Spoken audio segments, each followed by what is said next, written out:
на обновливи извори на енергија.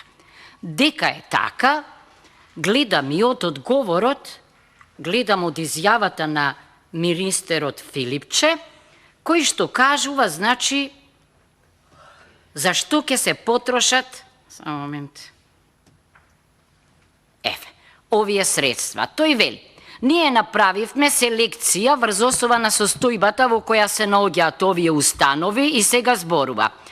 Значи, благодарение на овој проект, со целосно нова инфраструктура, односно енергетски ефикасни кровови, фасади, нови прозорци, врати и делумно уредување на внатрешноста. И тоа ќе се имплементира во здравствените домови, ги набројува. Овде јас не читам дека ова значи покривање на нашиот амандман.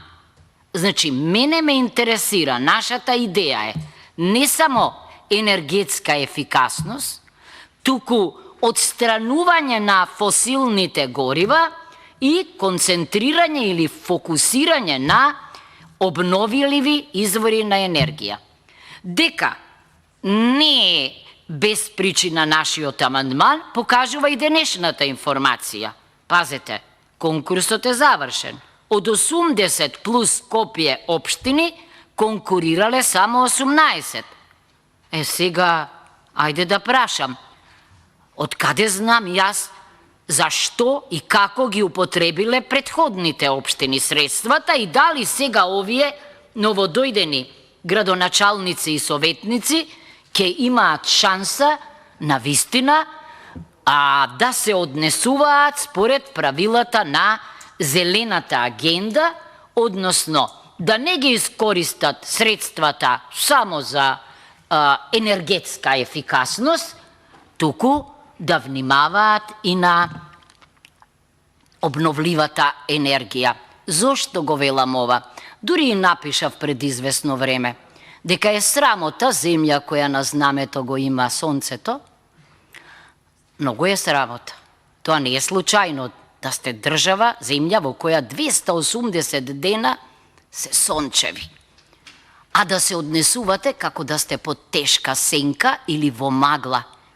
Бидејќи, замислете, само како помалку од 5,4 мислам проценти се врзани, произлегуваат од обновливи извори, од сончева енергија, пардон.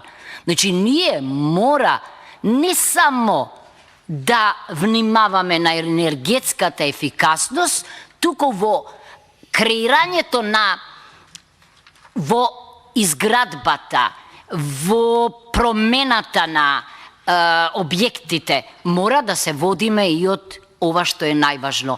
Досегашното искуство покажува прагматичен пристап. Дека не им е најбитно дали тоа ќе биде сторено со извори на обновлива енергија, туку за следните избори да бројат, како што слушаме овде, колку градинки, колку асол, какви материјали, не знаеме.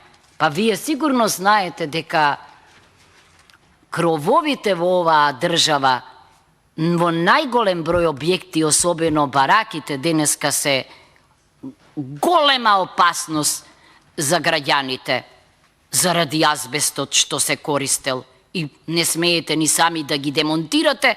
Тоа треба прво да го направи државата, да им помогне на луѓето, за да не се плашат дека кога ќе дошло до оштетување, тогаш станувало опасно.